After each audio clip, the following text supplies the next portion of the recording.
Hey guys, tonight we're heading back, way back to the bustling sun-baked alleys of ancient Mesopotamia, where the walls were made of mudbrick and the complaints were made of clay. Picture this. It's dusk in the city of around 1800 BCE. The air is heavy with the scent of cooking oil and old reeds. The last rays of sun glint off the Euphrates, and you're just trying to unwind after a long day of grinding barley and dodging ox carts. But no, your neighbor's teenager is back on that cursed reed flute, wailing like a sick goose. You roll your eyes again, and instead of yelling across the alley or leaving a passive-aggressive basket of burnt bread, you do something that feels satisfyingly permanent. You file a noise complaint. Literally. You march down the street, knock on the door of a scribe, and dictate your grievance, every echo, every bleating goat, every drumbeat after sundown. The scribe dips his reed stylus into fresh clay and begins etching. A few grumbles, a few eyebrow raises, but by the end of the session, your problem is immortalized on a little tablet that might last longer than your house. So before you get comfortable, take a moment to like the video and subscribe, but only if you genuinely enjoy what I do here. And if you've ever had a noisy neighbor, let me know where you're tuning in from and what time it is, because this story's for you. Now dim the lights, maybe turn on a fan for that soft background hum, and let's ease into tonight's journey together. You step into the cramped scribe's quarters, where the air is thick with smoke from a flickering oil lamp. The scribe's fingers are stained, his nails chipped from years of clay work. He looks up with a knowing sigh. He's heard this complaint before. Probably filed the same one for your neighbor's other neighbor just last week. The tools of justice here aren't gavels and wigs. They're styluses carved from reeds and tablets no bigger than a slice of bread. You sit on a cushion that smells faintly of goat and dictate your problem. The process is slow but somehow sacred. There's a weight to seeing your annoyance transformed into cuneiform, a zigzag pattern of symbols that only a trained few can read, but which somehow carries all your frustration, all your sleepless nights. You're not alone, by the way. These kinds of complaints were shockingly common. The ruins of Mesopotamian cities have yielded hundreds of tablets filled not with royal decrees or epic poems, but petty disputes. Noise, stolen tools, smelly drains, and wandering animals. Some are detailed, some are weirdly poetic. One begins, "He woke me like thunder and the gods cursed my ears." Another simply says, "Stop the music, please." And while these complaints seem mundane, they reveal something extraordinary, the very human desire to be heard even 4,000 years ago. Historians still argue whether these tablets were always meant for court cases, or whether some were more like diary entries etched in clay just to get it off your chest. What's even better, sometimes the scribe adds little notes in the margin, not official court language, just personal opinions. "This man is a fool," one scribe scrawled beside a tablet about a rooster that crowed too early. Another tablet features a tiny drawing of what looks suspiciously like someone covering their ears. It's not just the noise that matters here, it's the ritual of complaint. In a world without walls that really kept sound out without earbuds or white noise apps, your clay complaint was both your sword and your shield. A whisper etched in stone, hoping someone else, maybe even the gods, would finally make it stop. And there's something oddly comforting about that, isn't there? Knowing that across the millennia, through floods and empires and forgotten languages, your frustration still survives. You wake the next morning groggy-eyed and sore-backed from a night of tossing on your reed mat.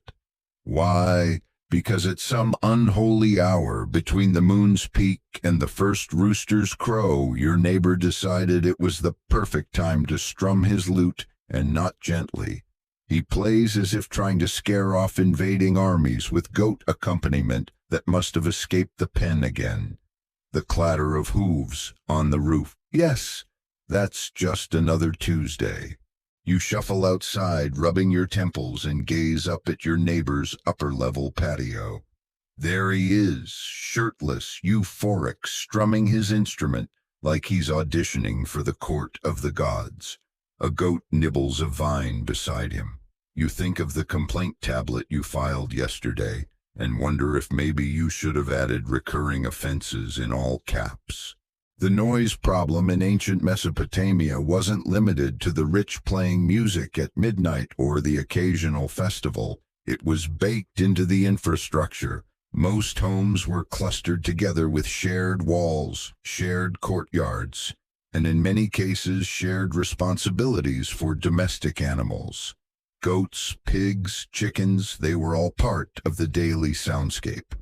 And while charming in the abstract, in practice, it meant every sneeze, hiccup, and lute solo was a neighborhood event.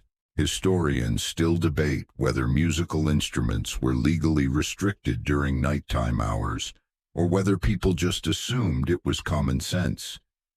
Either way, the reality was no one enforced it very well. A man could argue that music after dark was his right as a citizen, or as a way to honor the gods.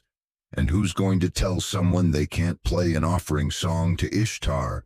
This particular neighbor of yours, let's call him Zuzu, seems to believe that his music brings blessings to the entire block. The gods love my playing, he insists one morning while tightening his strings. You politely point out that perhaps the gods love silence too. Zuzu laughs. His goat sneezes. And it's not just the musicians. Imagine a line of donkeys braying in complaint while someone tries to coax them into a muddy alleyway.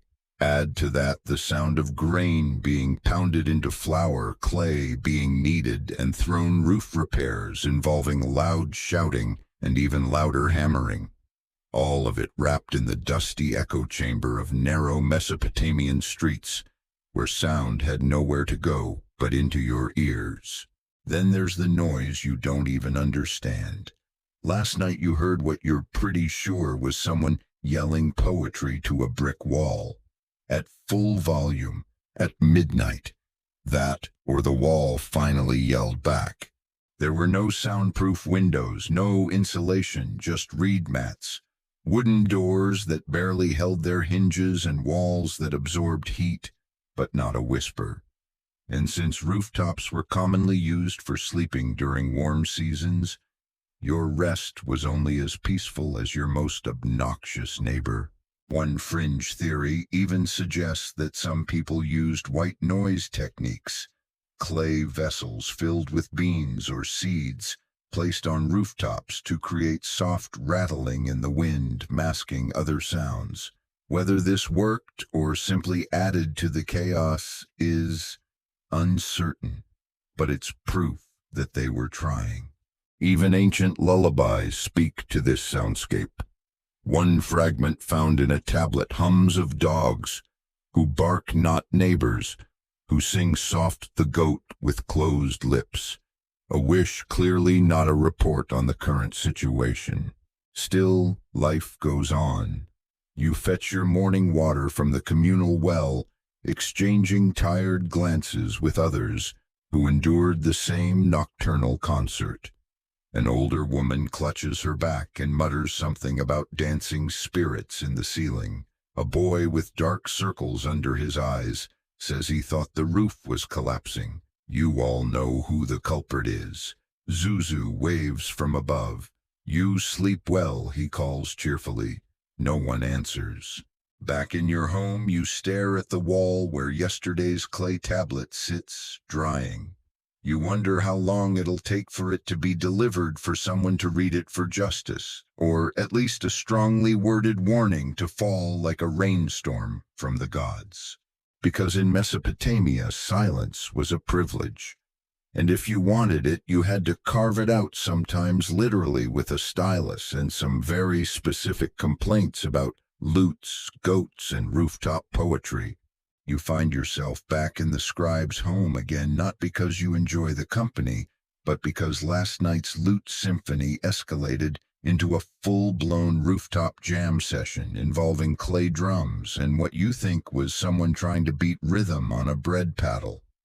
Zuzu had fans, worse collaborators. The scribe barely looks up this time. He's got bags under his eyes and a small pile of other complaints already drying in the corner. One of them mentions you, by the way, something about that person who stomps when they walk. You roll your eyes. Stomping. You're just built solid. This is the moment when you start noticing a trend.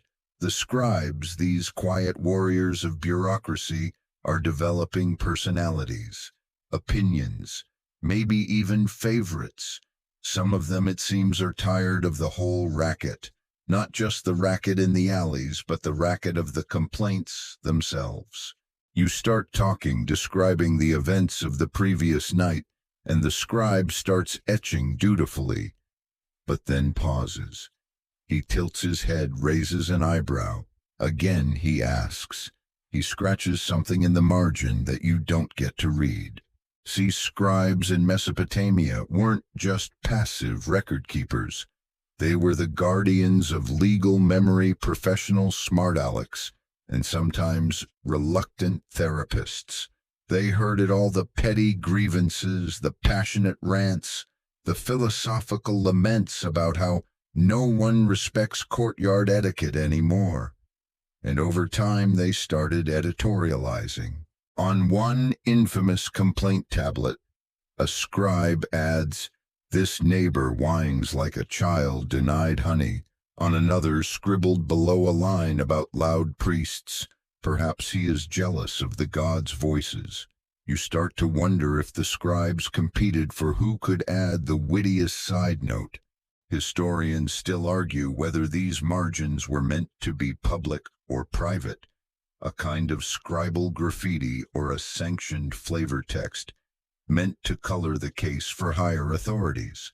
Some tablets even appear to have been copied with these margins preserved, which suggests either institutional apathy or secret appreciation.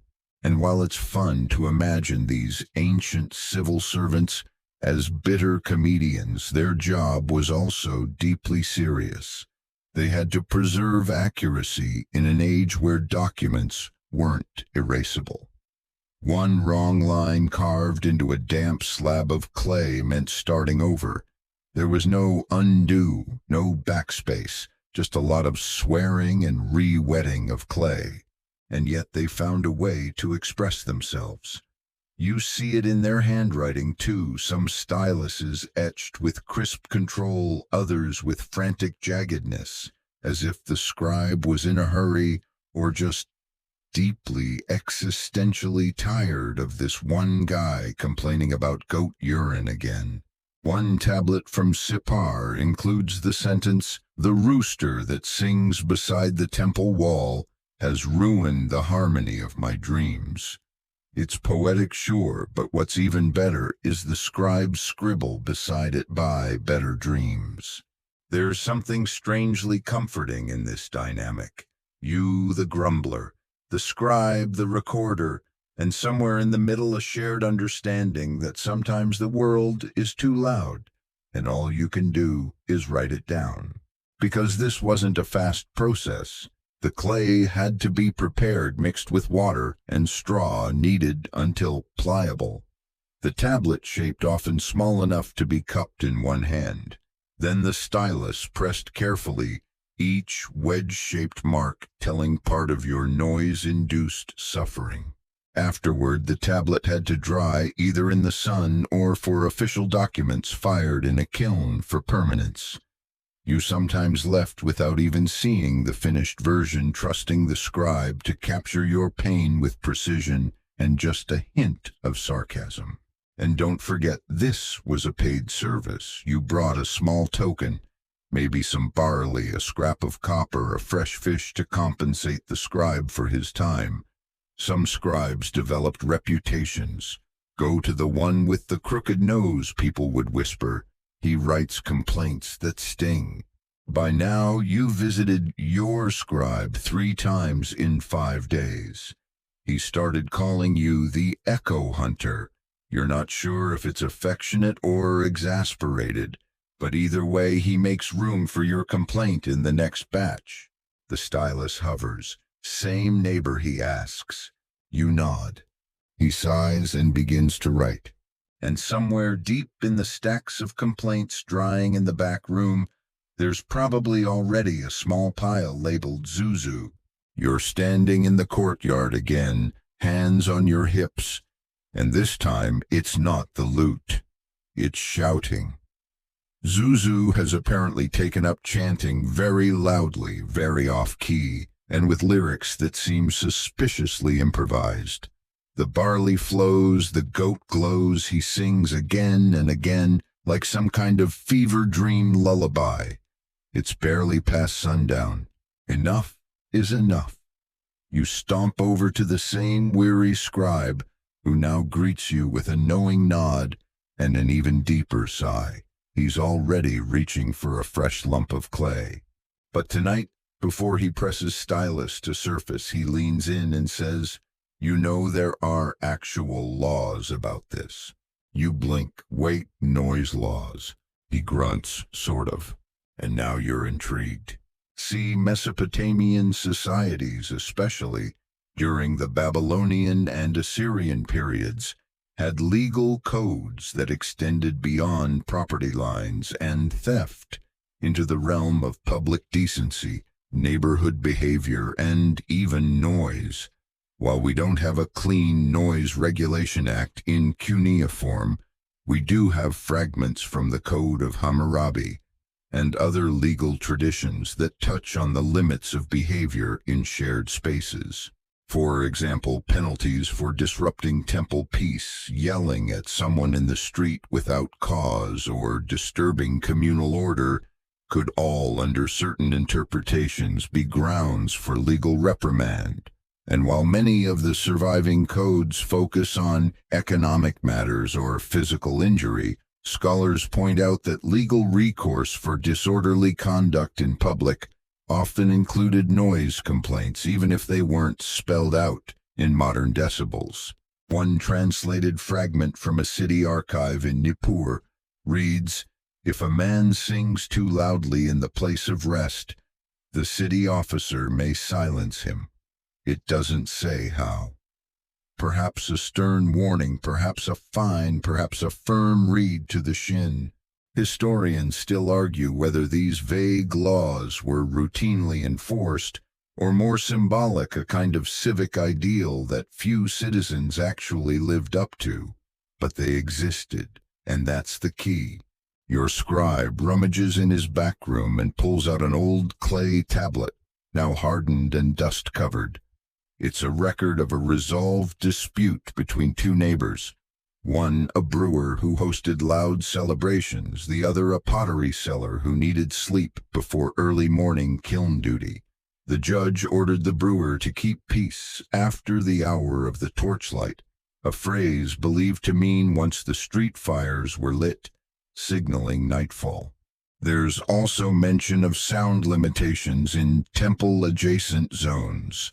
In cities like Babylon, where major temples sat in the middle of residential neighborhoods, religious quiet zones were sometimes enforced. Not for your peace, but the gods. Apparently, when you disturbed the rest of a statue, that was a problem. One fringe theory even suggests that certain types of noise, singing, drumming, instrument playing were legally permissible only on designated feast days.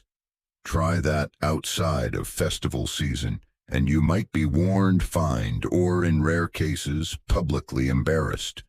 This might explain the sharp rise in noise complaints during non-holiday weeks, like the one you're currently enduring. But the real kicker, some scribes didn't just write the complaints, they enforced them. If you were dealing with a scribe judge and your problem was deemed worthy, the scribe himself might take your clay tablet straight to a temple official or magistrate. And if the case made it to formal arbitration, you'd get a response, another clay tablet sealed with the court's stamp. Has anyone ever won one of these, you ask, watching the scribe mold a fresh surface? He shrugs. Sometimes they stop. Sometimes they just sing quieter. Not the most satisfying justice, but it's something. You watch as he scrawls, neighbor continues nightly chants beyond the time of oil lamps. That's the legal phrasing, apparently. He glances at you. Want to include the goat? You nod. Absolutely. So he adds, accompanied by bleeding animal, untrained. You both share a tired smile. It's strange, isn't it? That 4,000 years ago, in cities where people worshipped gods who rode lions and measured time by shadow sticks, they still had to deal with the same nonsense you do today. Inconsiderate neighbors, badly timed concerts, and ambiguous enforcement policies. Still, you leave the scribe's house that night with a little more hope, because even if the system isn't perfect, it exists. Someone somewhere once etched the same complaint into clay, and at least for a while got a few nights of sleep in return. It's been 2 days since your last complaint. You've tried to stay calm. You've tried to ignore the nightly racket. But last night wasn't just a repeat of lute solos or rhythmic chanting. It was something new, something worse. The potter next door has joined in, and he doesn't sing. He shouts.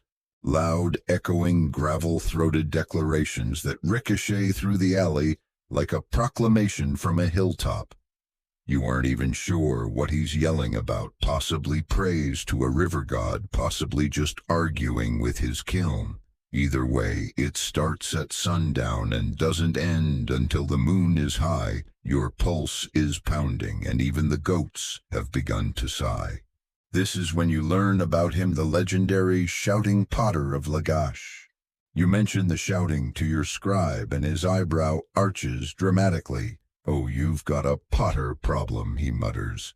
Then, as if revealing state secrets, he unrolls a long, cracked clay tablet from the shelf. And there it is, tablet 440A, the case of the shouting potter. You can barely believe it, but this man, let's call him Bazi, was famous for his volume. Not for his craftsmanship, which was apparently subpar, nor for his business sense, he often forgot orders, but for the sheer sonic assault he delivered daily. Bazi's shouting echoed through walls, across canals, into courtyards. His voice, one tablet reads, was like a broken gong echoing in a copper tunnel.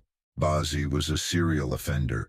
His neighbors, who lived in tightly packed housing near his workshop, filed dozens of complaints, each one a variation on the same theme: shouting during dawn prayers, shouting while shaping clay, shouting at customers, shouting at the sky.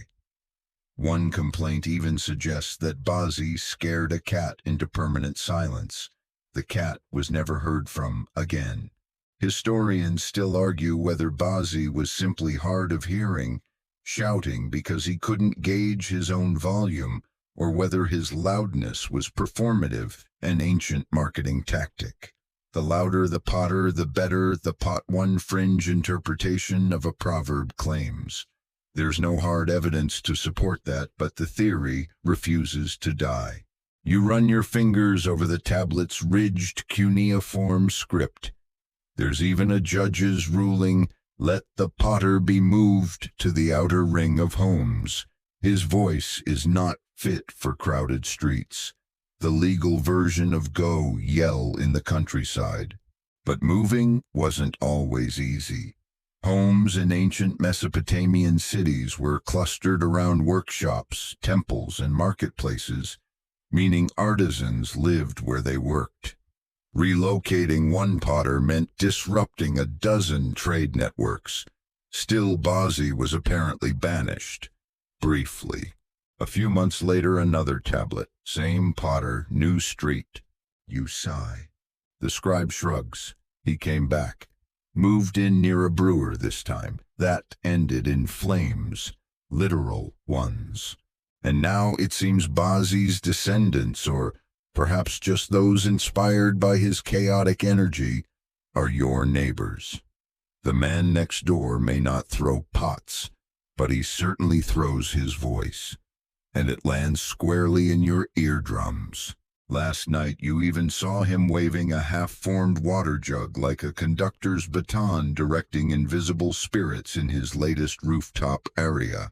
You don't even bother explaining. The scribe hands you clay before you speak. He starts writing "Neighbor has adopted Potter's legacy." Loud declarations, repeats themes, a pause. Do you want me to add indecipherable? You nod. He continues, speech is of unknown purpose, possibly religious, possibly deranged. The tablet finishes with a phrase you haven't seen before. Suspected vocal heresy against tranquility. You ask what it means. He just smiles. Poetic license. There's an odd comfort in learning that you're not alone. That thousands of years ago, other people were also lying awake, staring at their ceilings, listening to someone yell about river spirits or barley prices at full volume. The world changes, but noisy potters apparently don't. So you leave the scribe's quarters with your newest clay grievance and a renewed sense of purpose. Not because it'll make the shouting stop immediately, though you hope it does, but because it ties you to a long line of tired, grumpy citizens who just wanted a quiet place to sleep. And if the shouting doesn't stop, well, there's always tablet 44B. You're on your roof again, blanket wrapped around your shoulders, eyes heavy, ears alert. You were hoping for silence. What you got instead was a chorus of footsteps, snoring, muttered dreams, and the occasional clink of a cup being set down a little too hard.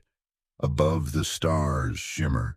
Around you the city hums not with machines or engines, but with people. You roll over, pressing your ear against the warm clay. That's when you hear it, a full conversation happening right below you. Every word, every snort of laughter, every complaint about the neighbor who files too many tablets. That one stings a little. You whisper to yourself, my roof has ears. And in ancient Mesopotamia it really did. The architecture here wasn't just functional, it was acoustically alive.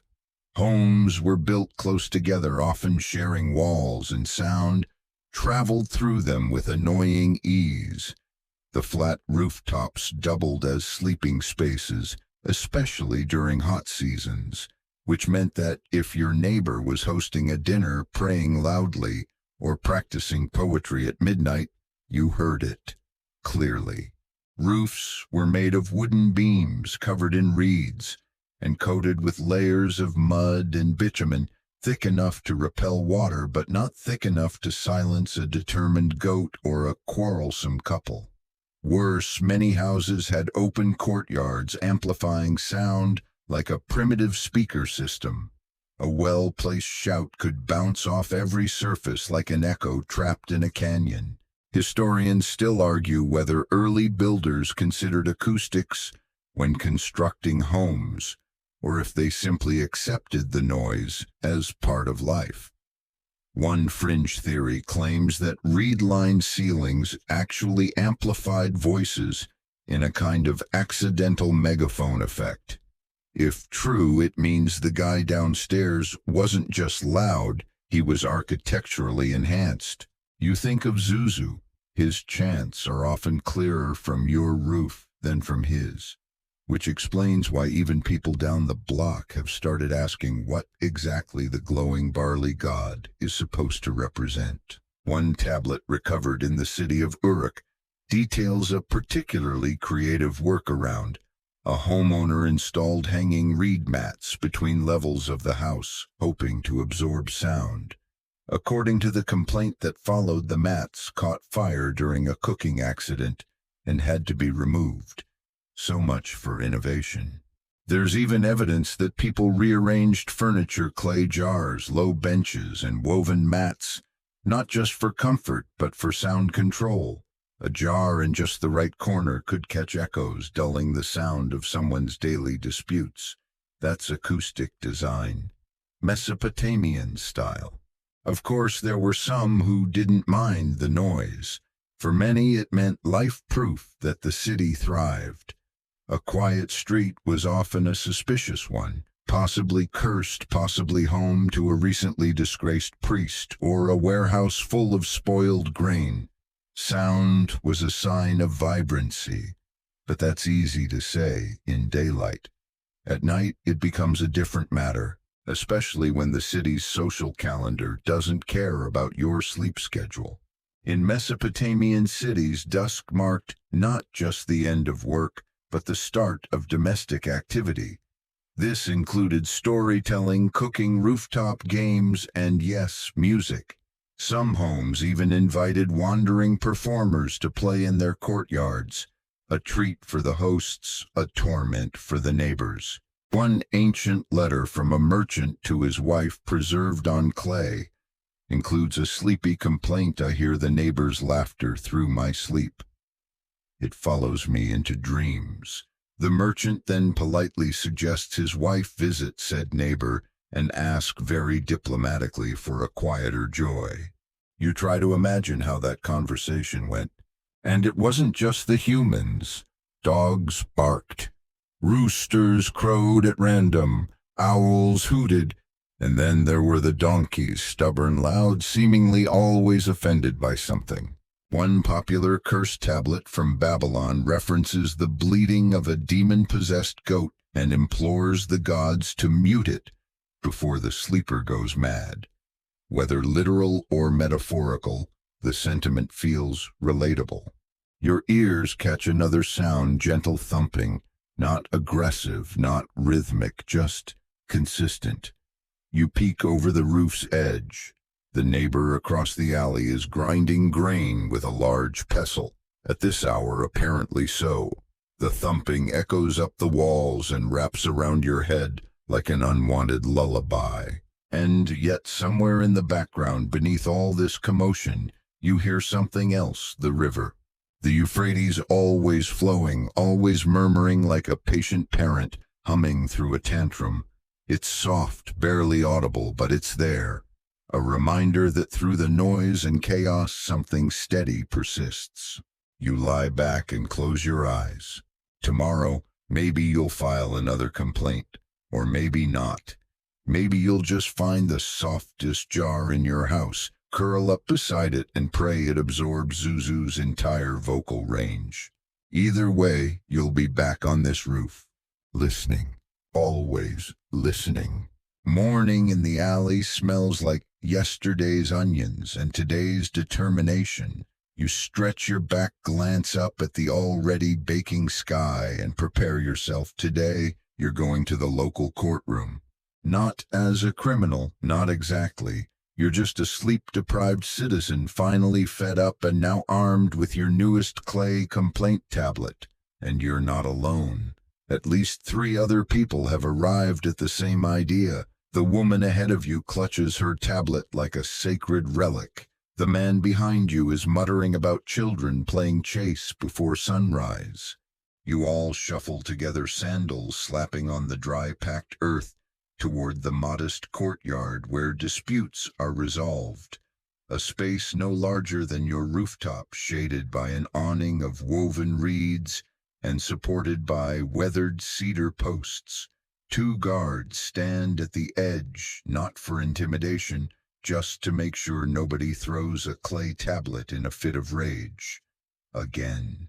The judge arrives late as usual, flanked by a sleepy scribe who looks like he'd rather be anywhere else. The judge wears simple robes but carries a baton carved with the city seal. That's authority here, not glittering jewels or big speeches, but a carved stick and the patience of someone who's heard everything twice before. Court is officially in session. No fanfare, just a nod and a grunt. Someone coughs. The scribe begins unrolling a fresh sheet of clay. You listen as the first case is read aloud. A man complaining that his neighbor sings festival songs out of season, loudly, with made-up verses. The judge raises an eyebrow. The singer standing nearby shrugs. It's for the gods, he says. The judge responds, then sing to the gods, not to your neighbor's ceiling. The second case involves grinding stones at inappropriate hours. She starts at moonrise, the complaint reads, and ends at rooster call. No one in my house can dream. The grinder claims she's supporting 7 children. The judge pauses, then issues what sounds like a compromise grind in the river breeze. You're not sure what that means, but everyone nods. And now it's your turn. The scribe reads aloud. Complainant reports repetitive night chanting and instrumental noise exceeding reasonable temple hour volume. Goat accompaniment suspected. A few chuckles ripple through the bystanders. You hold your ground. Zuzu, summoned via clay notice earlier, appears halfway through the reading. He's barefoot, slightly smug, and holding his lute like it's a sleeping baby. The judge sighs. Again, Zuzu. Zuzu bows. Only the purest worship, Your Honor. There's a pause. The scribe looks exhausted. You feel your hands clench. Historians still debate the nature of these legal gatherings. Were they rigid bureaucratic trials with strict evidentiary rules, or more like community forums with built-in flexibility and improvisation? Most evidence points to the latter, a bit of law, a bit of performance, and a lot of bargaining. Your judge listens, nods, then asks if Zuzu would consider moving his music to daytime hours or relocating his performances to the public courtyard. Zuzu considers this. And the goat. The judge squints. The goat may listen, quietly. The verdict is informal but binding. No chanting or lute playing after the second torch is lit. That's city code for the hour before full darkness. A kind of ancient curfew. You'll take it. Some complaints, if serious enough, result in fines, measured in barley copper shavings, or even work hours donated to the temple. Zuzu gets off with a warning, this time. But the best part, the scribe adds a little note on the bottom of your clay tablet. Third complaint confirmed. Recorder recommends vigilance. That's as close to repeat offender status as it gets. You carry the hardened verdict tablet home like a trophy. It's warm from the sun, still smelling faintly of river clay. Is this what justice feels like? Well, sort of. That night, Zuzu doesn't sing. The goat bleats once tentatively, then quiets. You hear laughter down the alley and the gentle murmur of river frogs, but otherwise, silence. You sleep, and for the first time in what feels like weeks, you dream not of rooftop choirs or shouting potters, but of something simple, maybe just the sound of your own breath. It's barely past dawn when you're awakened, not by music or shouting, but by an oddly familiar braying sound. You groggily sit up on your rooftop bed, peer over the edge of your parapet, and squint into the hazy morning light. A donkey stands in the alley, perfectly still, head tilted skyward mid-bray. A long, loud, painfully nasal bray. The sound goes on forever. You stare at it, then look beyond. There's another donkey, and another, a whole line of them being coaxed gently and not so gently down the narrow street by a delivery worker who is clearly on his last nerve. He yanks a rope, mutters curses under his breath, and trips over a broken jug. The donkeys are not cooperating. One neighbor leans out his upper window and shouts, "Get your bray machines out of here!" The driver shouts back, "Talk to the animal priest if you want it quieter."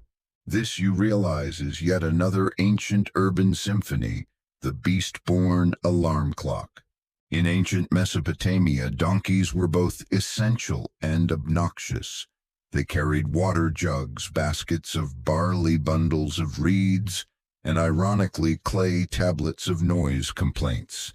But they were not quiet about it. A braying donkey could shake mudbrick walls and startle children from their beds, and they were everywhere. And it wasn't just the donkeys. You pass a house where a woman is grinding grain with a heavy stone mortar, the rhythmic thump echoing through the alley. From another direction comes the clang-clang of someone hammering copper trying to reshape a bent oil lamp. A vendor yells about dried figs from the north. Another yells louder about better figs. And a child chases chickens while pretending to be a lion roaring with admirable commitment. One tablet discovered in Sippar records a man's complaint that his neighbor smashes jars without purpose. That's it. Just smashes them, loudly. Another accuses a woman of singing with unnecessary flourishes, which might be the most passive-aggressive insult ever written in clay. Historians still debate how serious these complaints were taken. Some believe they reflect genuine tension and legal escalation. Others think they represent ritualized venting, a way to restore social balance by airing grievances in an official manner, whether or not any action followed. Either way, these were real issues. Fringe scholars have even speculated that certain soundscapes had religious significance, that the constant noise of animals and people and tools served as a kind of urban hum, a living offering to the gods.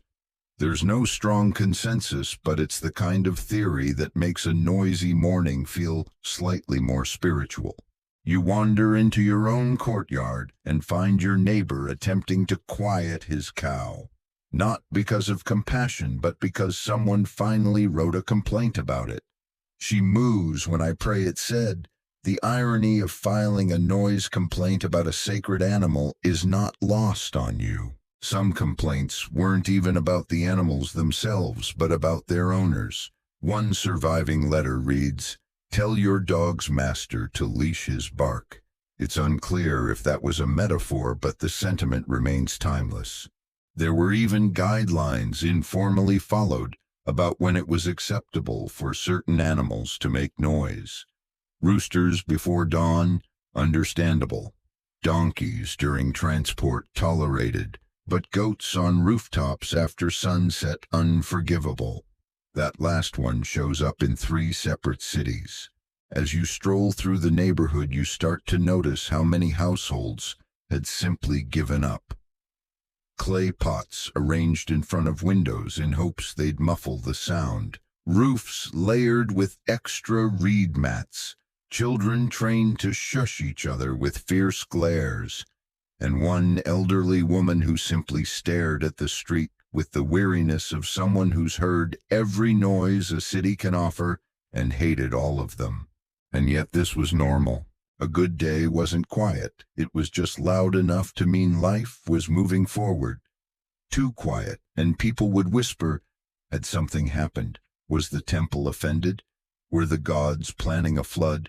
So you walk back home, step over a discarded chicken feather, and look up at Zuzu's roof. He's not singing this morning, but the goat is snoring, loudly. Somehow, even in sleep, it's still disruptive. You smile. Because somewhere, probably drying in a scribe's back room, is your latest complaint.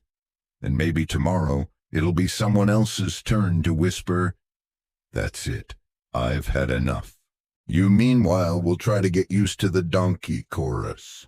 You're pacing your courtyard, again pacing and muttering and very nearly praying, not to the gods of wind or water, but to whoever oversees peace and quiet in this noisy mortal coil.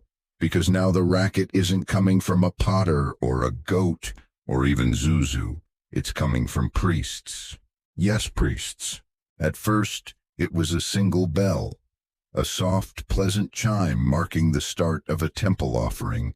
But now it's an all-out sonic onslaught, handbells, chanting symbols and some kind of horn that sounds like it's being played by a man with his face submerged in a jar.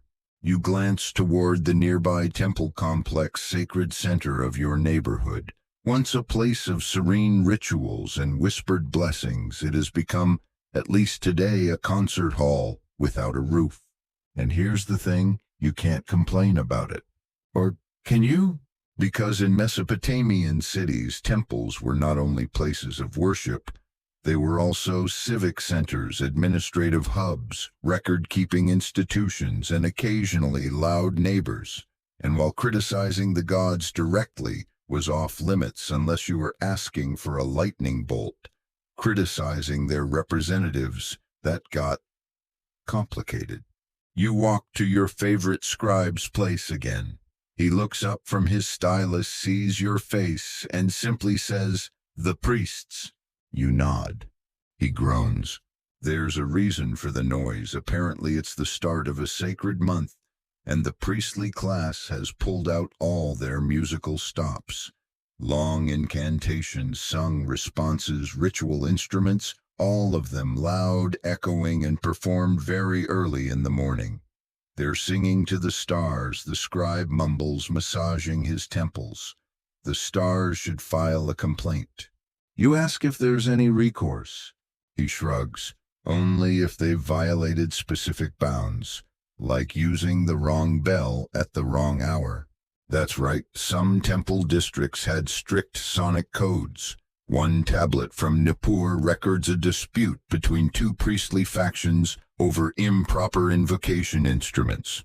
Apparently one side used cymbals instead of flutes, which was both theologically incorrect and extremely irritating. Historians still debate whether these temple volume rules were enforced by city officials or within the religious hierarchy itself. There's even evidence of temple neighbors, non-clergy, petitioning for quiet hours during festivals. One preserved clay complaint begins, "I live near the temple of sin. The priest sings the dreams of stars, but the stars do not let me sleep." Poetic, agitated, relatable. You consider this as your scribe hesitates with the tablet. "You want this on record?" he asks. "A priest might read it." You nod, slowly, carefully. He sighs and begins to write. On the eve of the second moon, the temple of Enlil has invoked not peace, but percussion. A bold start. He continues, chanting exceeds the length of any known prayer. Instruments unknown to mortals. Neighbor requests restoration of balance. You suggest adding goat, deeply confused. He smirks and scribbles it in the margin. But this is tricky territory. Religious complaints walk a tightrope between civic frustration and potential blasphemy. Still, you're not alone. Other neighbors start whispering similar frustrations. One man claims the bells made his water jars vibrate off the shelf. Another woman says her dreams were rerouted by the horn's vibrations. Whether they're exaggerating or not doesn't matter. The noise is real. That evening you decide to investigate for yourself. You take a quiet walk toward the temple complex, skirting the fringes of its shadow. The walls are covered in pale reeds and dried flowers, signs of the festival. Inside, robed figures sway in rhythmic unison, their voices rising in chants that bounce off the stone walls and spill out into the city. It's beautiful, haunting, powerful, and utterly exhausting after 3 straight nights. You duck back home and pull your reed mat over your head, hoping the gods are pleased enough now to sleep. Because if they keep this up, someone's going to file a celestial-level complaint, probably written in stars. But until then, you'll write it in clay. You lie awake staring at your ceiling, if you can call it that. It's more like a patchwork of reeds and dreams, neither of which offer much sound insulation. Somewhere outside, someone drops a clay jug. It shatters with a sharp, almost deliberate clatter. You don't even flinch. You're beyond flinching now. You're calculating. Because you've filed complaints, you've attended court, you've watched priests dance with bells and donkeys wail like off-key prophets, and still your nights are punctuated by noise. So tonight, you try something different. You go around the legal system. You whisper an incantation, not one of your own making. Of course, you're not reckless. You use one passed down from your grandmother, who got it from a neighbor who swore her brother used it to quiet a howling dog in a cod. It involves a small clay bowl, some barley husks, and a bit of hair from the offending goat. You don't ask questions. This is magical justice, and in Mesopotamia, when formal complaints didn't work, this was your next option. Ancient Mesopotamians were deeply spiritual people. Magic wasn't separate from daily life, it was daily life. They filed clay complaints by day and performed protective rituals by night. They wore amulets to ward off noisy spirits. They burned herbs and muttered charms to hush the voice of a rude neighbor. If something annoyed you enough, there was probably a spell for it. One preserved incantation from the library of Ashurbanipal reads, "Silence the lips of my foe, seal his sleep like clay unbaked." It's unclear whether the foe in question was a gossip, a singer, or just someone with loud shoes. You follow the instructions as best you can. Sprinkle the barley husks in a circle. Whisper the goat's name, place your palm on the bowl and breathe slowly. Then you say the sacred line. Let your voice be taken by the wind who forgets. It's poetic, comforting even. You feel a little silly, but then you remember that even kings perform these rituals. Yes, kings. One tablet describes a royal scribe preparing a sound-silencing charm for the palace when foreign envoys visited. The charm allegedly kept the frogs from croaking, temporarily. Historians still argue whether such practices were superstition or symbolic forms of control spells, not necessarily meant to work, but to offer the illusion of action. Fringe theories claim some incantations were part of neighborhood politics, subtle psychological tactics to shame offenders. "Oh, I heard someone cast a silence charm last night. Must have been about you. You don't expect miracles. But that night Zuzu doesn't sing. The goat bleats, once, quietly. Coincidence. Divine intervention, fear of another tablet. You don't know. You just smile and rest your head. The next day you hear whispers in the alley. She cursed him, one woman says. He hasn't sung in days. Someone else mutters, even the goat looks spooked. It spreads fast, too fast. Now every time you walk past, people nod respectfully, or avoid eye contact, or cross the street. You've become the one who silences. You want to correct them, but honestly, let them wonder. It's not that you believe in magic necessarily, but you believe in peace. And if a little poetic threat gets you closer to sleep, you'll take it. Besides, you're not the only one. The scribe, now something of a friend, admits that he once sprinkled crushed date pits across his doorway to block his neighbor's snoring from reaching his dreams. It didn't work, he says, but I felt very powerful. That's the secret, really. Filing a complaint makes you heard. Casting a spell makes you feel like you've done something.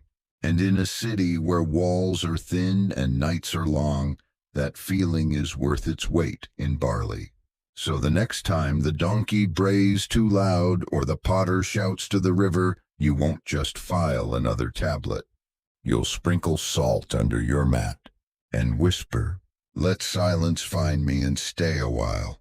It's midday, the sun baking the streets into a soft shimmer, and you're perched in the shade of your courtyard wall trying to escape the heat and the gossip. Because that's what's really buzzing today. Not flies, not bees, people. You've become a character in your own neighborhood story. They call you tablet whisperer, goat silencer, and your personal favorite, that one with the sharp clay tongue. But more than your reputation, you're beginning to notice something else. Your complaint has spread. Not just the words etched in clay, but the story around it. The way your neighbors talk about Zuzu has changed. The way they look at each other. The way they talk about you. Because in Mesopotamia, sound traveled, but gossip flew. Complaints weren't just filed, processed, and forgotten. They lived on, retold in courtyards, muttered in market lines, whispered across rooftops under starlight.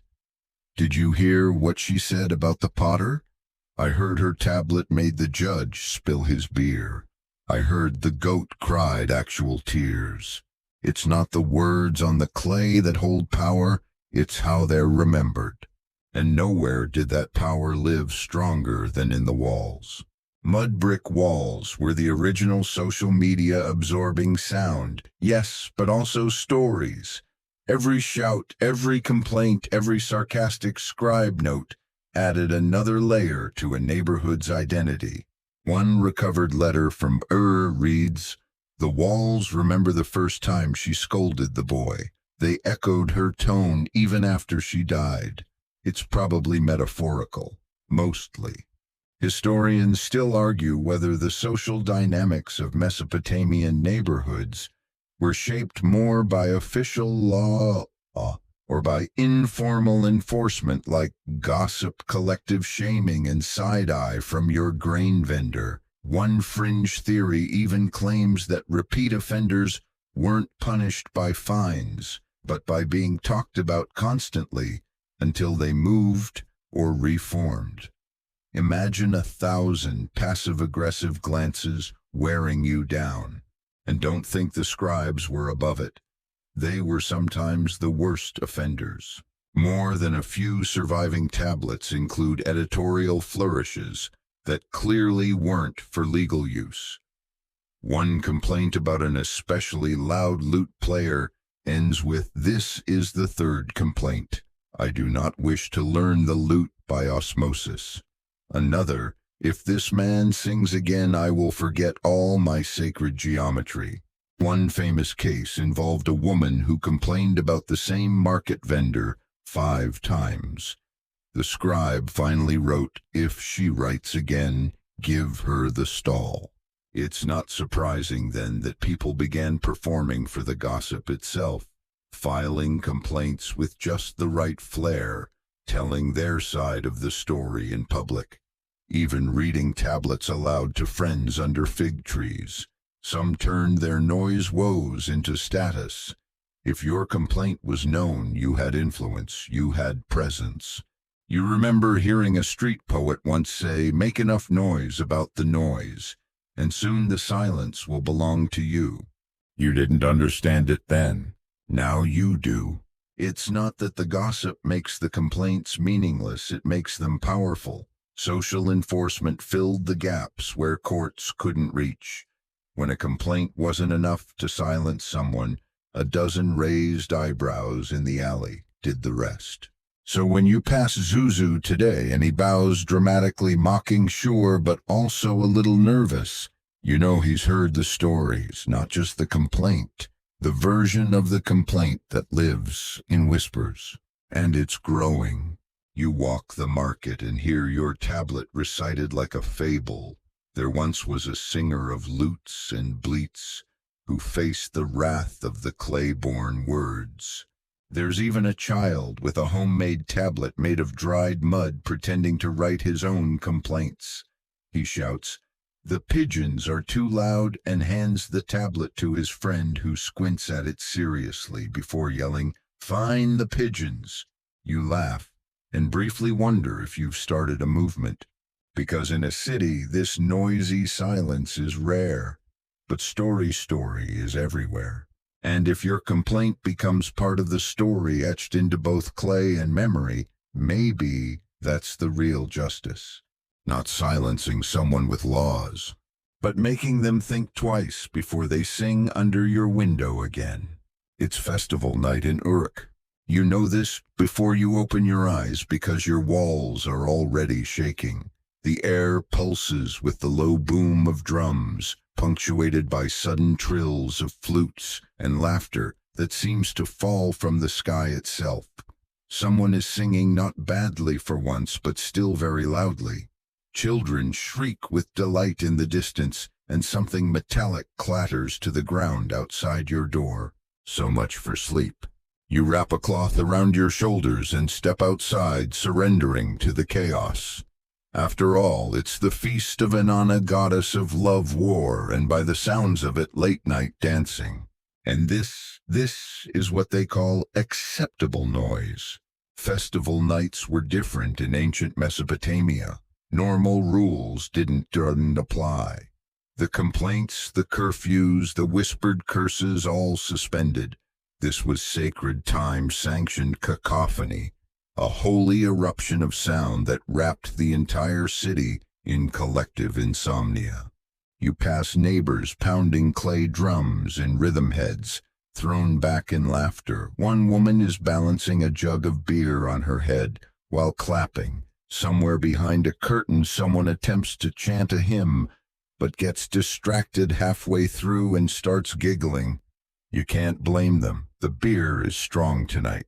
Even the scribes have taken the night off. No complaints will be recorded under moonlight this holy. If you tried to file one, they'd laugh you out of the alley. One clay tablet from bears this exact message filed during festival, rejected due to shared revelry. Historians still argue whether this was formal legal precedent or just tradition, but the consensus is clear: festivals were a temporary amnesty for noise. Even if your rooftop collapsed under the weight of an impromptu dance, your best option was to smile and accept that the gods were watching and probably tapping their divine feet. Fringe theories propose that certain neighborhoods were expected to be louder. Sectors near major temples or river docks, for example, were known hubs of night activity. Some archaeologists believe special murals or graffiti marked these areas, early warnings perhaps. Don't move here unless you like drum solos at midnight. You dodge a group of revelers wearing garlands of crushed figs and wild onions.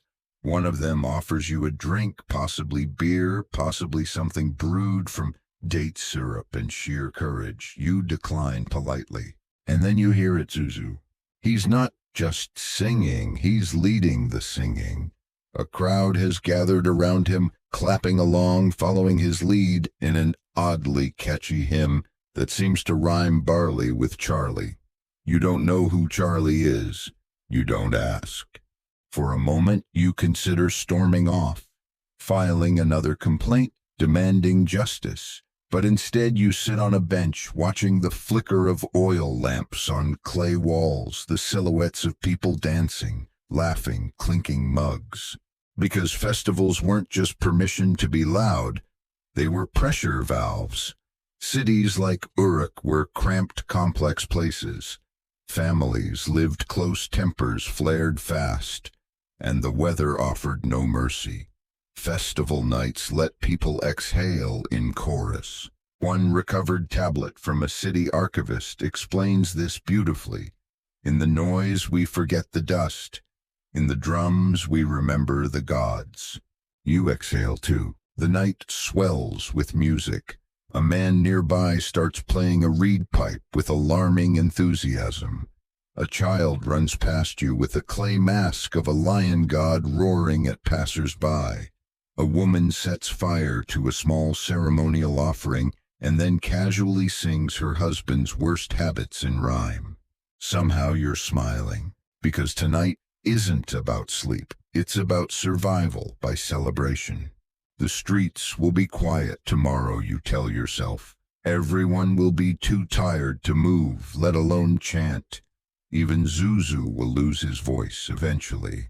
So for now, you lean back, gaze at the night sky, and let the sounds wash over you not as annoyances, but as proof that you live among the living. No clay tablet required. Just a moment of surrender to the festival drumbeat of Mesopotamia. You're back at the scribe's house.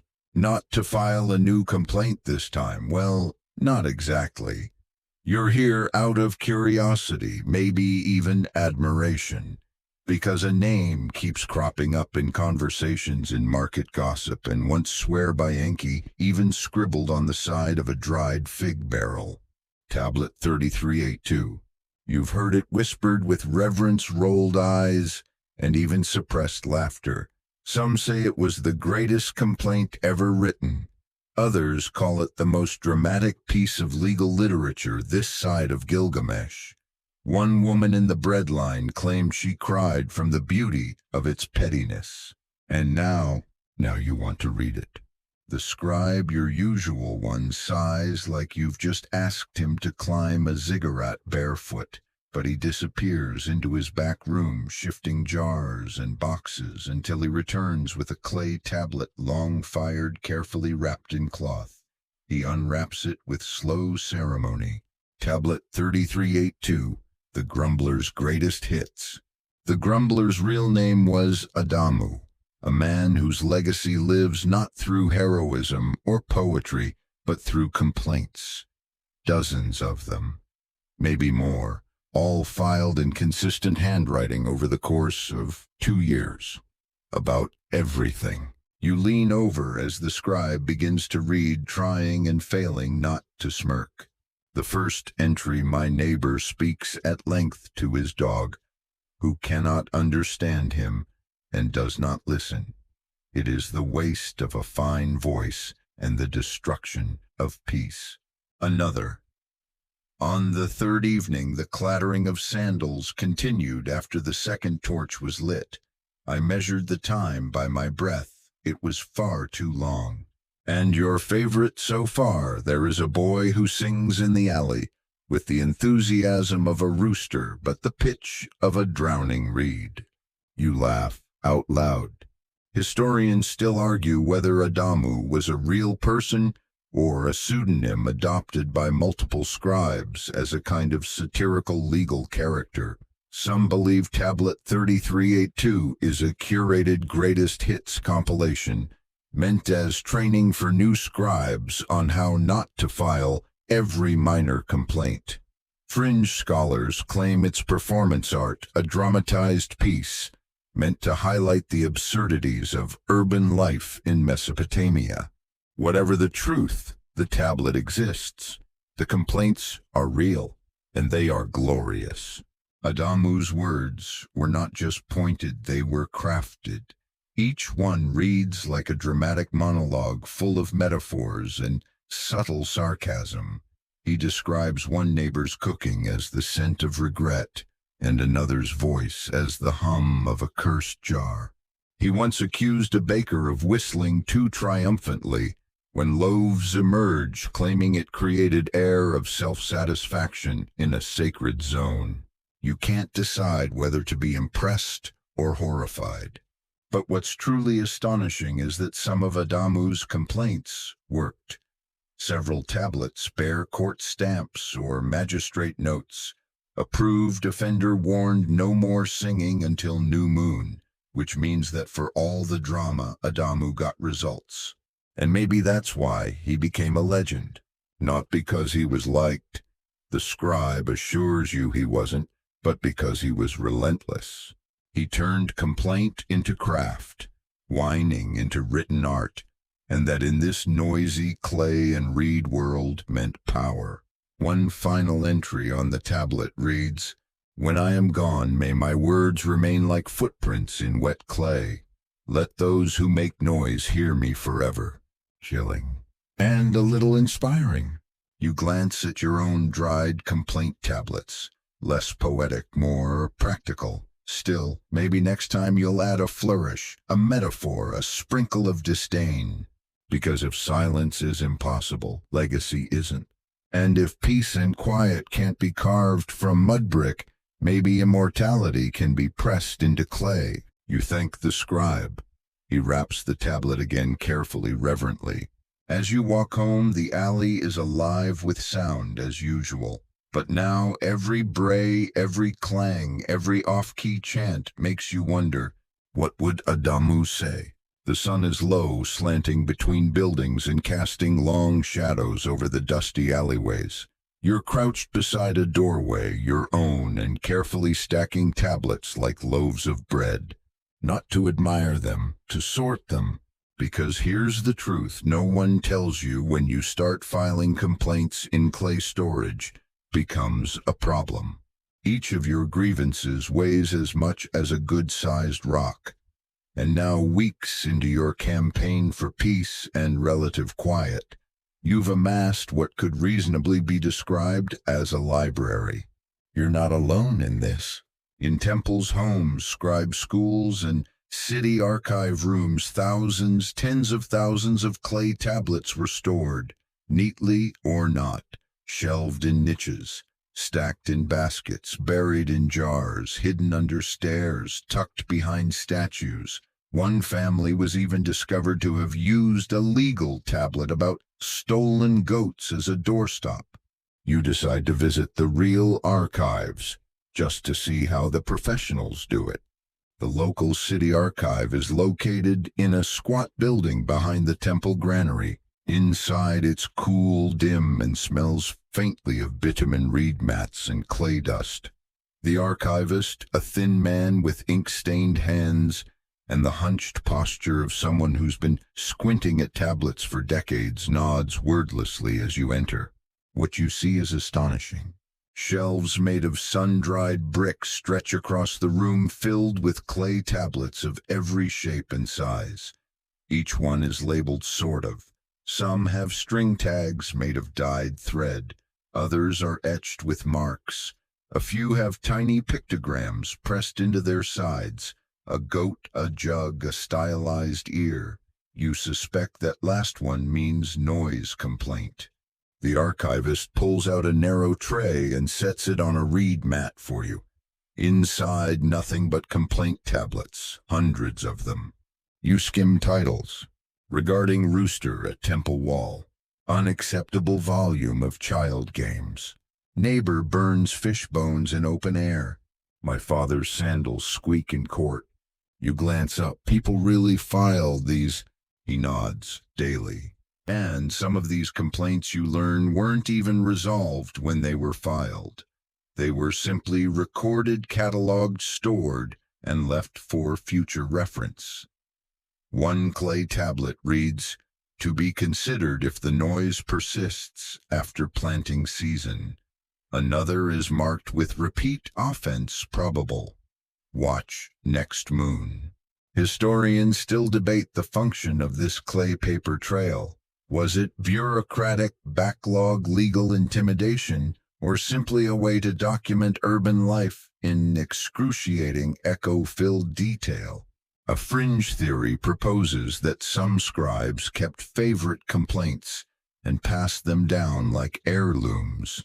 Imagine your loudest grievance being someone's bedtime story. What's undeniable is the effort tablets filed alphabetically, as best as you can, with cuneiform cross-referenced by complainant, sometimes by subject matter. One shelf is labeled, you swear, musicians domestic. You ask the archivist if anyone ever comes to look these over. Judges, he says, occasionally scholars, and once he chuckles, a girl looking for love poetry. She left with 4 noise complaints instead. You laugh, then pull a random tablet from the lower shelf. It's heavier than you expect, covered in dense script. At the bottom, in delicate cuneiform, "Let this record persist longer than his noise." A good line. You might borrow it. You head home with new ideas and new worries. Your own collection of tablets is growing dangerously tall. If your roof collapses, it won't be Zuzu's goat that crushes you. It'll be your own grievances. Still, you're proud. Each tablet is a record of resilience, of care, of a world trying desperately, clumsily, to make room for quiet in a city that never stops. Before sleep, you make one last tablet, carefully pressing each mark, choosing your words like seeds. You don't file it yet. Instead, you place it gently on your shelf. Label it unsent for future study. Because maybe someday someone will read your complaint and laugh, or sigh, or find comfort in the fact that they weren't the first to be driven slightly mad by a midnight drum solo. And maybe, like the archivist said, your words will outlast the noise. You wake to quiet. Not silence. True silence is a myth in Mesopotamia, but relative quiet. No singing, no drums, no braying, just the soft rustle of morning wind through reed mats and the distant splash of someone drawing water. It's unsettling. You blink, sit up, and listen harder. There's a child giggling in the distance, a pot clanking gently as it's lifted, and the soft hum of someone sweeping the street. Normal, peaceful, suspiciously so.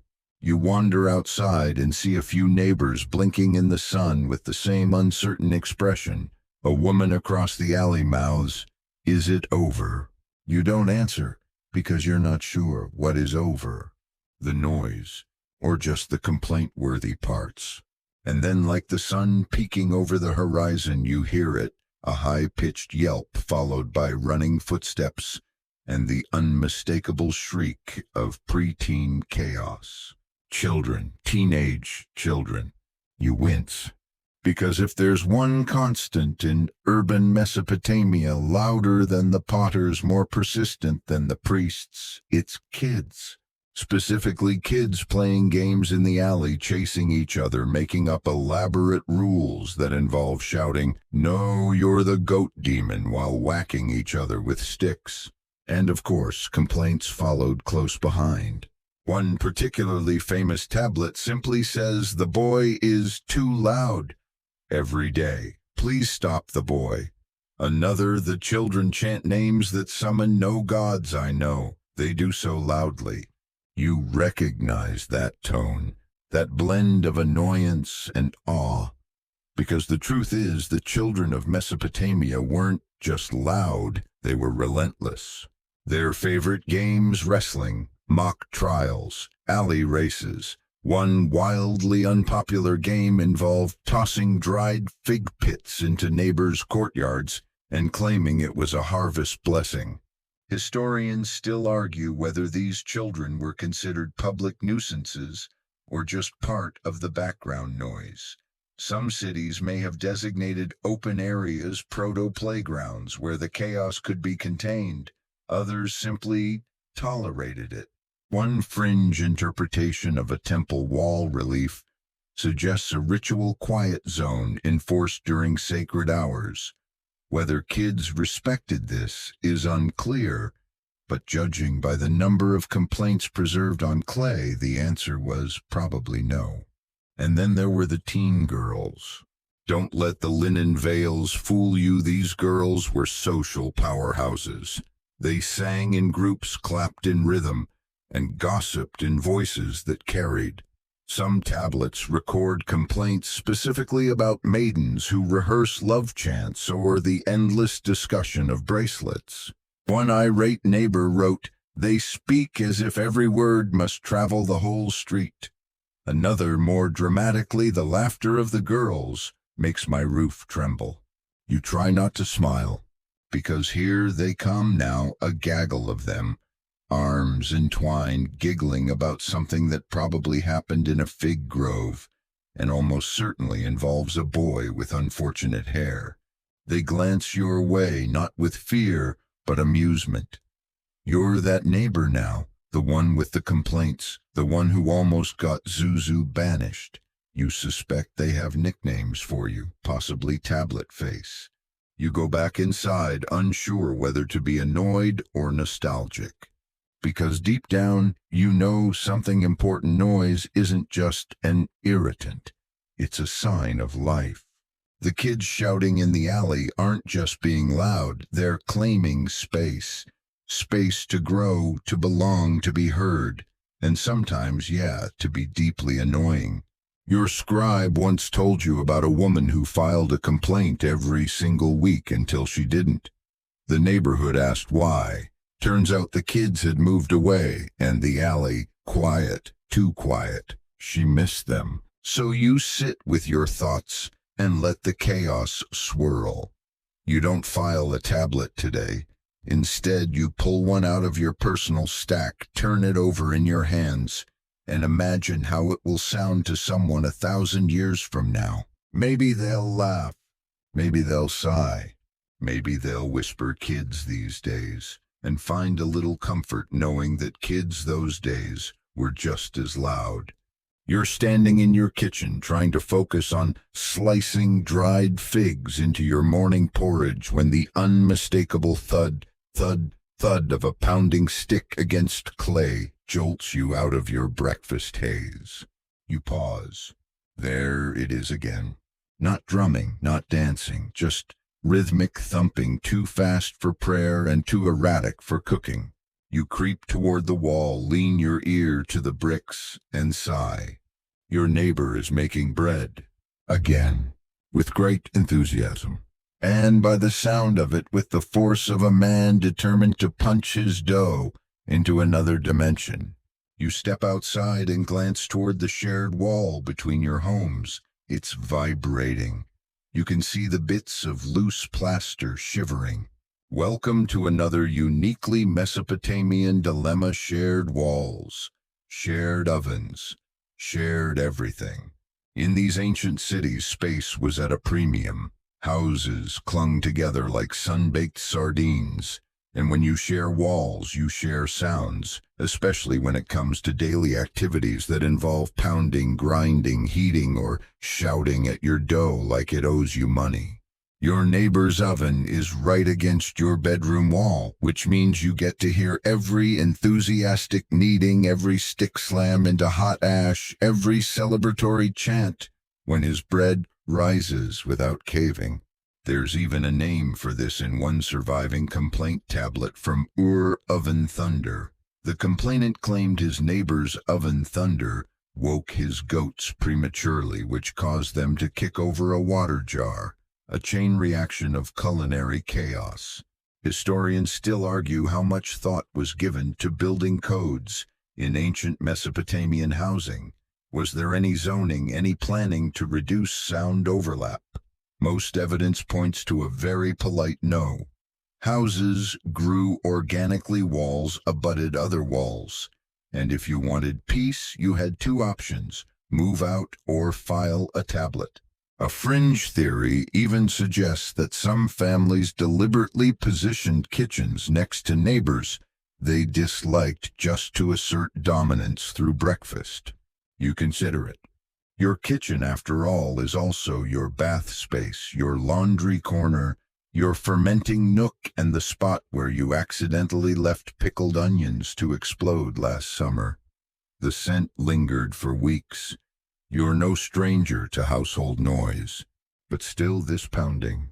You head to your scribe again. He greets you with a knowing smirk and pulls out a blank tablet before you even sit down. You dictate carefully. Neighbor's bread ritual involves violent motions ill-timed during hours of rest. Shared wall transmits every ambition of his rising dough. He pauses, stylus hovering. You nod, add that the oven sings. He blinks, the oven sings. You grin. It makes a sort of wheezing hum when it's hot. A haunted bread whisper, he adds it. It's not the weirdest complaint he's filed. You leave feeling vindicated, or at least documented. But that night, as you lie in bed, a strange thing happens. The pounding doesn't start. The oven stays silent. And when you pass the neighbor the next morning, he actually says, "Sorry about the thumping. I didn't realize it echoed." You nearly trip over your own sandals. An apology, voluntary.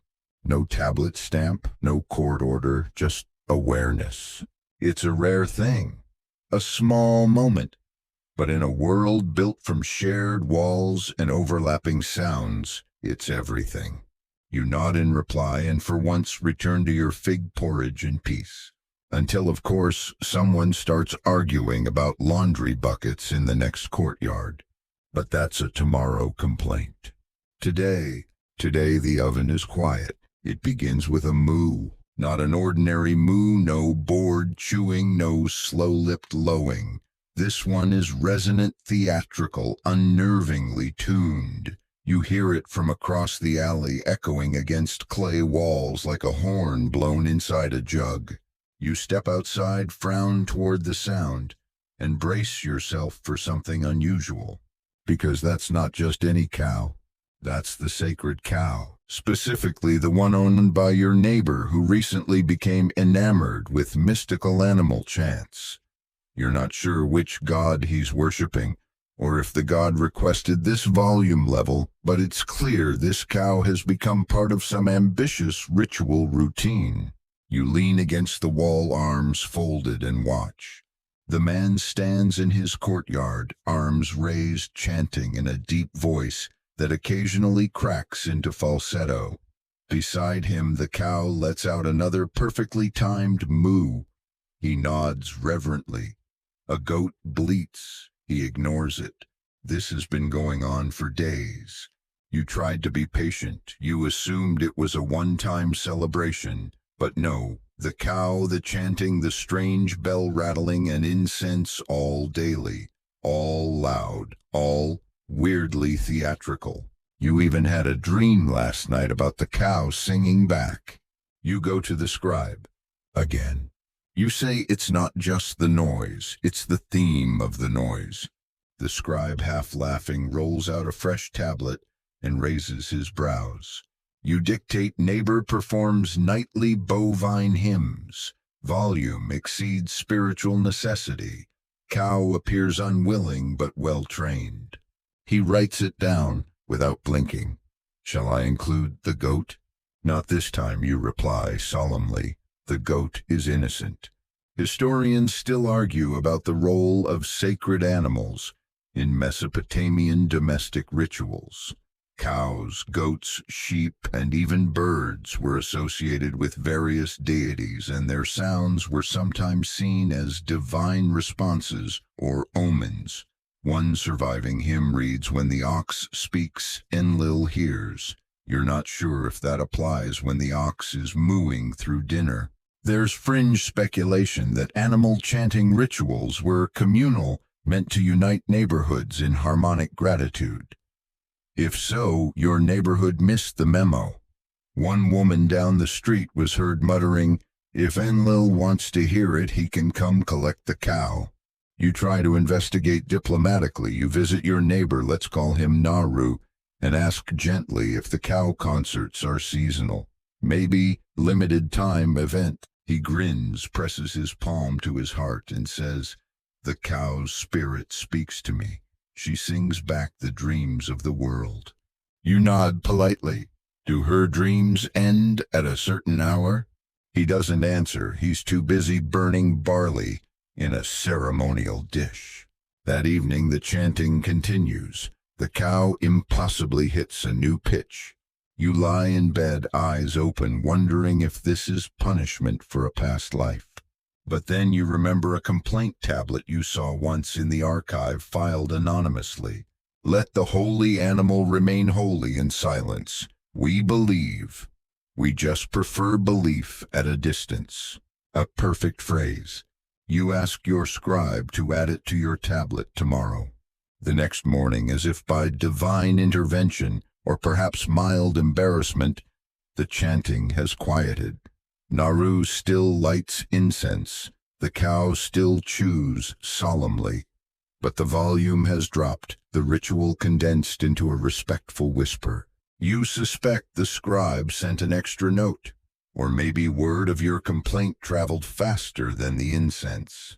Either way, it's a win. You sleep that night to the sound of wind in the reeds.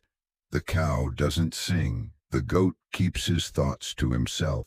And for once, your dreams are not bovine-themed. You're strolling through the marketplace with a basket slung over one shoulder, pretending to shop, but really you're listening. Because here in the tangled symphony of voices, squawks, clattering pans, and aggressive fig hawkers, lies the true source of city noise. Not the temples, not the teenagers, not even Zuzu. It's this, the marketplace. And it's chaos. You dodge a man shouting about leaks as if he's discovered fire. A woman slaps a fish on her table with a sound so loud it startles a passing donkey. Two vendors begin arguing loudly, dramatically, and possibly in rhyme about whether their lentils are fresher than the others. You can't tell if it's a real fight or just marketing. One boy walks by with a basket of birds chirping in open rebellion. A woman is bargaining for bread and laughing so loudly she drops her coin bag. It spills with the sound of 100 tiny thuds. The sound bounces off mud-brick walls like applause. You duck into a side stall just to breathe, because the marketplace isn't just for food, it's for noise. It runs on it. In ancient Mesopotamia, markets were the epicenter of commerce, culture, and volume. Think of them as early amphitheaters of barter. No megaphones, just lungs. Vendors had to be heard across alleys packed with people, donkeys, carts, and babies, so they shouted all day. Some tablets even describe specialized street criers hired by vendors to yell promotional slogans. One fragment from Nippur reads, "I am the voice of figs, and I say we are many." Historians still argue whether any rules existed to regulate marketplace sound levels. There's no clear code, no "thou shalt not yell about beans before sunrise." But one tablet complaint refers to a copper pan seller who strikes his wares as warning bells, suggesting that even then people had limits. A fringe theory claims some vendors used musical tones to brand their product, whistling rhythms, clapping sequences, or stylized shouting. If true, then your current auditory experience is actually a commerce concert. And what a concert it is. There's a man juggling date fruits while telling jokes, a woman reciting love poems very badly as she sells scented oils. A child yells the wrong price for a jar, then immediately runs away. Somewhere, someone is definitely playing a flute they weren't trained to play. You don't even bother trying to file a complaint. Not here, not in the one place where loud is allowed. Instead, you lean against a post and soak it in. Because the market is more than noise, it's narrative. Every stall tells a story. Every shout contains a transaction, a plea, a punchline. This isn't chaos, it's community. And if the price is a sore head at the end of the day, maybe it's worth it. You pass a vendor selling complaint tablets as novelty items. Blank clay slabs with cheeky inscriptions like, "My neighbor breathes too loudly. The fish looked at me funny. Help the goat knows my secrets." You buy one. You have no intention of using it, but it makes you laugh, and sometimes that's enough. As you turn toward home, the noise begins to fade behind you, blending into the heartbeat of the city. It's constant, yes, but also somehow comforting. Because even when it's too loud, at least you know you're not alone. Someone's always shouting, someone's always listening, and someone somewhere is definitely preparing to write it all down. You're sitting on your rooftop again, your favorite place in the world, and possibly also the most acoustically cursed. But tonight is different. There's no flute, no braying, no mystical bovine chanting. Instead, it's just wind rustling through reed mats and the occasional distant splash of water from a bucket being tipped somewhere. Zuzu is quiet. Even the goat seems contemplative. And it makes you think, was it always this loud, or did we just stop building for quiet? You lie back and consider the bricks beneath you, the ancient architecture of noise. In the glow of dusk, It's easy to forget that Mesopotamian cities weren't designed for peace. They were designed for function. Narrow streets to create shade, thick walls for insulation, central courtyards for light and airflow. But sound, that was an afterthought, still not completely ignored. You remember something the scribe once told you? They tried sometimes, and they did. You've seen it. In better-off homes, walls were thicker, sometimes double-layered. Courtyards were sunken to dampen sound. Sleeping chambers were pushed to the back corners of houses away from the street. Roofs were layered with reeds, not just for water drainage, but also to muffle footsteps. Historians still argue whether these were intentional acoustic designs or just accidental benefits of clever building.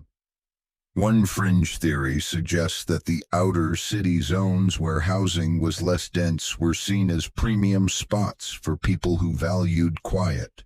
Not wealth, not proximity to the temple, just blessed silence. Some city planning tablets even mention buffer homes, empty or unused dwellings placed between louder industries, like tanneries or kilns and residential quarters, like ancient sound barriers made of mudbrick. But those were rare. For most people, including you, peace was something you fought for or carved out around the edges. Still, you can't help but notice the moments of silence that naturally happened, just after the evening lamps were lit, just before sunrise, during midday heat when even the loudest kids slowed to a panting crawl. Moments designed not by architects, but by habit, ritual, heat, human rhythm. One tablet from Lagash describes the construction of a house of scribes, where the walls were built with extra thick clay and a double-door system to prevent the noise of sandals from interrupting the writing. Was that the first quiet zone in history? You wonder. You picture a clay artist somewhere sitting cross-legged in a courtyard, trying to shape a figurine while goats wrestle beside him. Kids yell about haunted bread, and someone drops a jar on the far side of the street. Maybe he thought, there must be a better way. Maybe he drew a new floor plan in the dust. Maybe he dreamed of walls that breathed calm. And maybe someone else just shouted, quiet down, I'm thinking. You smile at the thought. Because whether it was through architecture or arguments people tried, they noticed. They wanted the same thing you do, a place to rest, a bubble of calm inside the roar. So you make a small note in your mind. If you ever build your own house, if you move from this noisy, memory-saturated street, you'll ask the builder, make it thick-walled, corners slept, courtyard shadowed. And if they ask why, you'll say, because I want to hear myself think and dream. Until then, you lie on your back and let the city murmur below you, not silent, but manageable. For now, you're back at the scribes again, but this time you're not filing anything. You're reading, or trying to. The scribe is showing you one of his favorite oddities, a complaint tablet, neatly etched, stamped by the court, and followed by marginalia, not just side notes. Snark. It reads, complainant describes trumpet-like sound from bathhouse pipe. Suggests it is intentional. I suggest the pipe is not to blame. You laugh.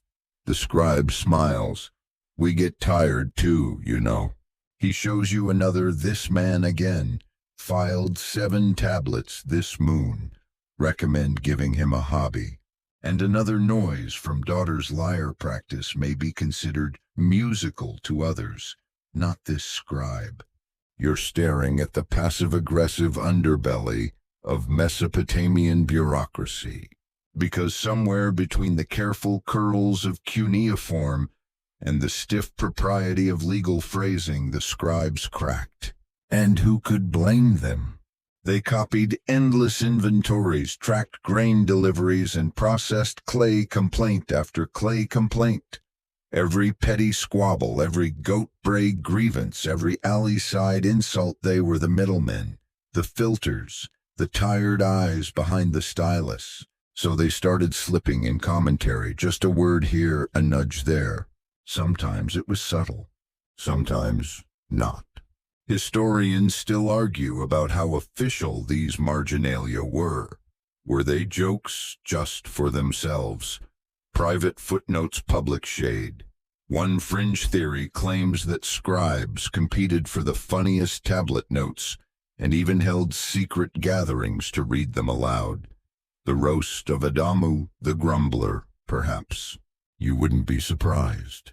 The scribe leads you to a dusty corner of his archive, a shelf labeled miscellaneous and personal. He pulls out a hardened clay slab the size of a large melon and sets it down. Etched on it, he sings of barley, not of skill. My ears grow smaller in protest. And just beneath, filed with respect, read with regret. You laugh so hard, you nearly knock over a tablet of fishing regulations. The scribe joins in. It's easy to forget that these record keepers were people too. Not just hands, but minds, witty, weary, often overwhelmed minds. They saw it all. And while their role was to document, sometimes they needed to respond. You ask if he ever added commentary to one of your complaints. He hesitates, then pulls out your old tablet about Zuzu's lute and goat duet. At the bottom, in very tiny script, complaint well written, offender persistent, goat likely innocent, pending further study. You grin, fair. He shrugs. I stand by it. In a way, the scribes were the first reviewers of urban life. They shaped the legacy of noise not by what they recorded, but by how they recorded it. Tone, pacing, side-eye in clay. One complaint about shouting children ends with filed during festival. No surprise, no hope. Another about nighttime grinding. If she grinds any louder, we'll all be flour. You ask if anyone ever got in trouble for writing these. The scribe chuckles. Once, he compared a priest singing to a frog in a well. That tablet mysteriously cracked. But most of the time no one noticed, or they pretended not to, because deep down everyone knew the truth. Sometimes the only thing sharper than a complaint is a good comeback. It's court day again, and you've come not to file, but to watch. The open-air courtroom bustles with sandals scraping clay, low murmurs, and the occasional squawk from a parrot someone insists on keeping leashed to their waist. You squeeze onto a bench beside an old woman who smells like coriander and righteous fury. She's here to testify about the midnight reed players, whoever they are. The judge appears, dragging a shadow behind him and a face that says he didn't get much sleep, possibly because of the very people gathered before him today. You lean back, because there's a special type of joy in watching someone else handle the noise. The first case, a man complaining that his neighbor's grain grinder keeps him awake. It's not even for bread, he insists.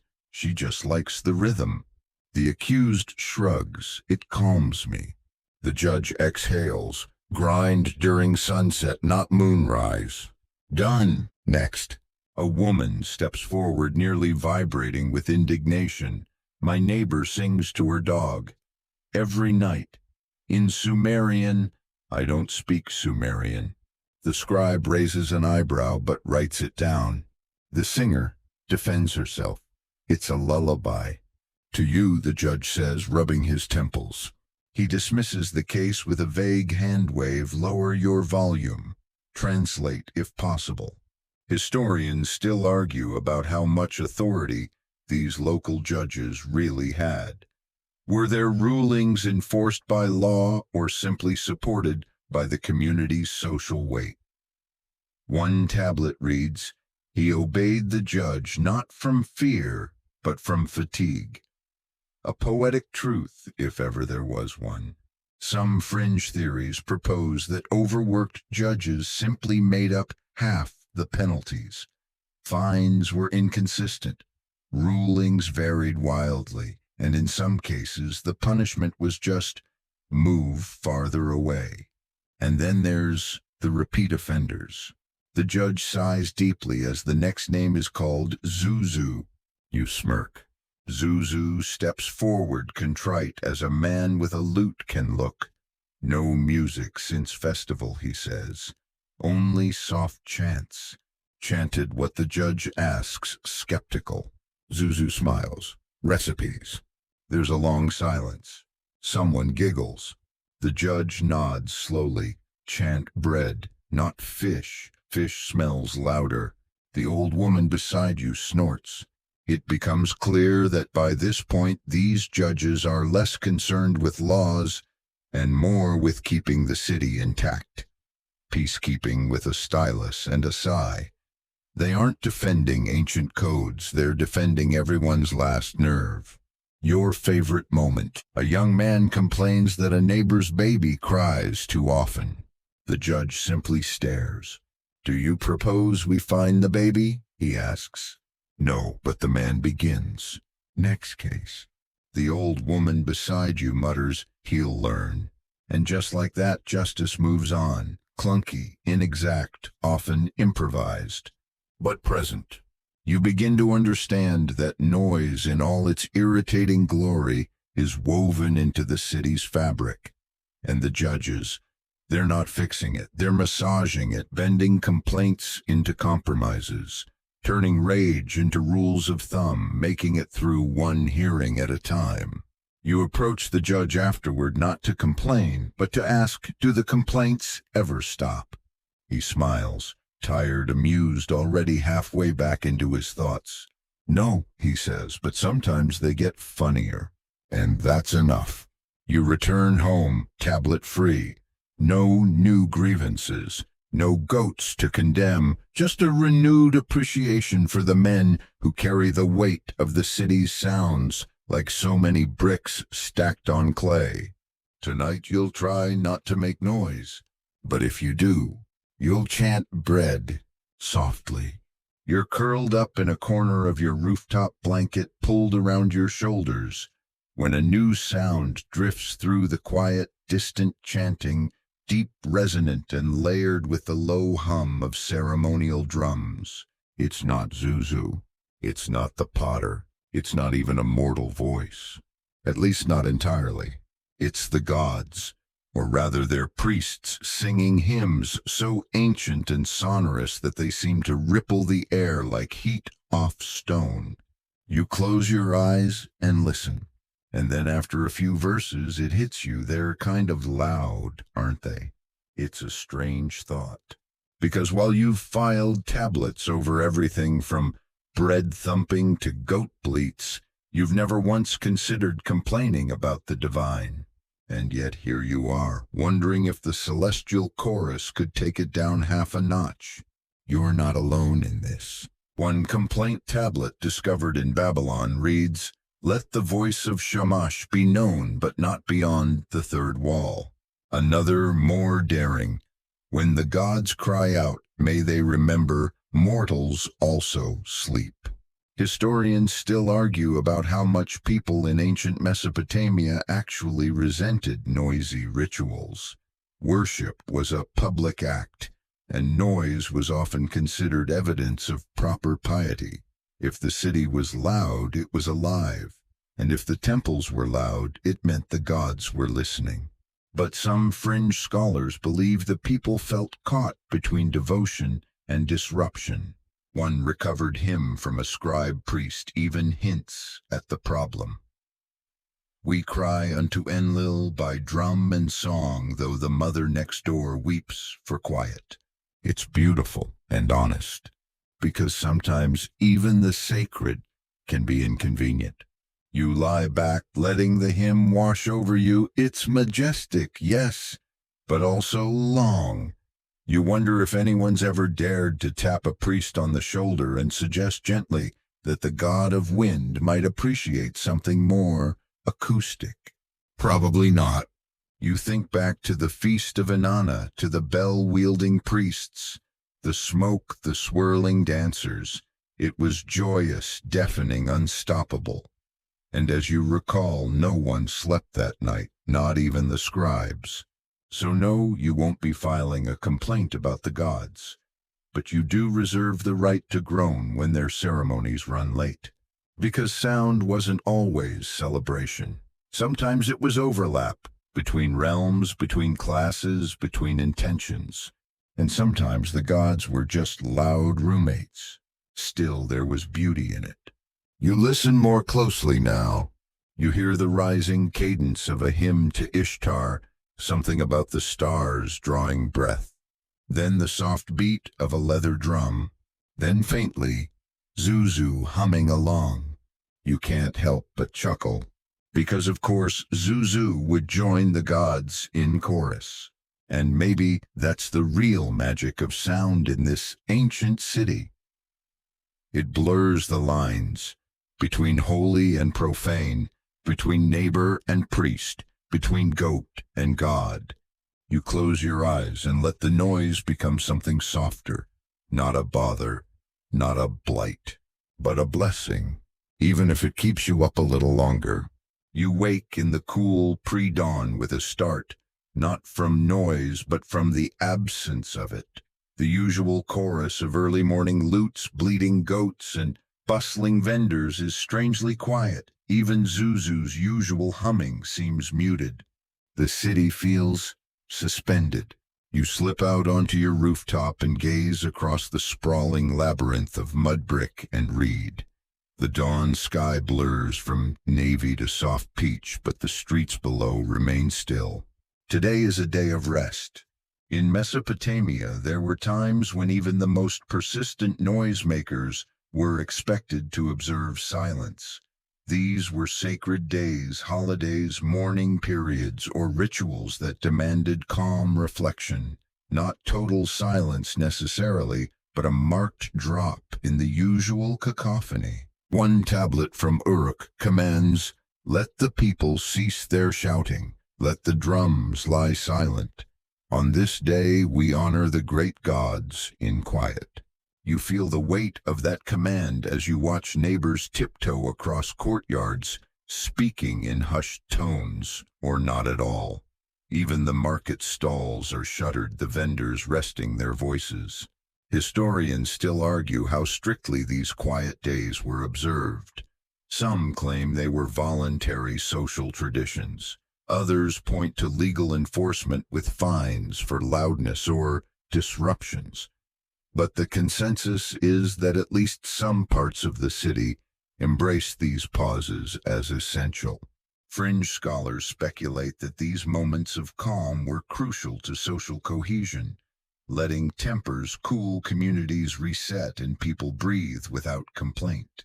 You wander the silent streets, noticing details you usually miss, the way dust settles unbroken on pottery, the delicate chirp of a single bird, the soft rustle of fabric on a breeze. It's a reminder that silence is its own sound. You think about your neighbor Zuzu, the shouting potter, the sacred cow's owner, and imagine what they must do with their hands and hearts when their voices rest. Perhaps they pray, perhaps they listen, perhaps they dream. You climb back to your rooftop and lie down, feeling the stone beneath you.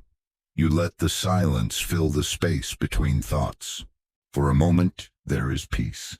Not because the city stopped, but because everyone agreed, if only briefly, to listen. And in that shared quiet, you find a kind of harmony as profound as any song. You close your eyes and let the day's hush cradle you. A pause in the noise, a breath in the ancient city, and the softest, sweetest lullaby. The sun sets again and the city awakens, but with a twist. Tonight, you're not just an observer. You're a participant in the age-old dance of sound and silence. Because you've learned something important: noise isn't just a nuisance. It's a language, a conversation, a claim to space and presence. And so as darkness drapes the mud-brick walls in shadows, you step outside with a small drum borrowed from a friend. You don't know how to play, but you tap gently, steady, inviting. Neighbors peek out their windows, some curious, others wary. Zuzu smiles and strums a cautious note on his lute. The shouting potter pounds a tentative rhythm on his workshop table. The sacred cow's owner hums low, adding an almost melodic moo.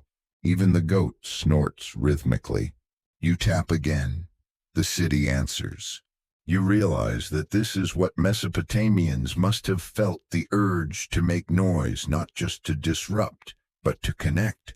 In the warm night air, sound becomes community. You're part of it now, no longer just the complainer, but the player.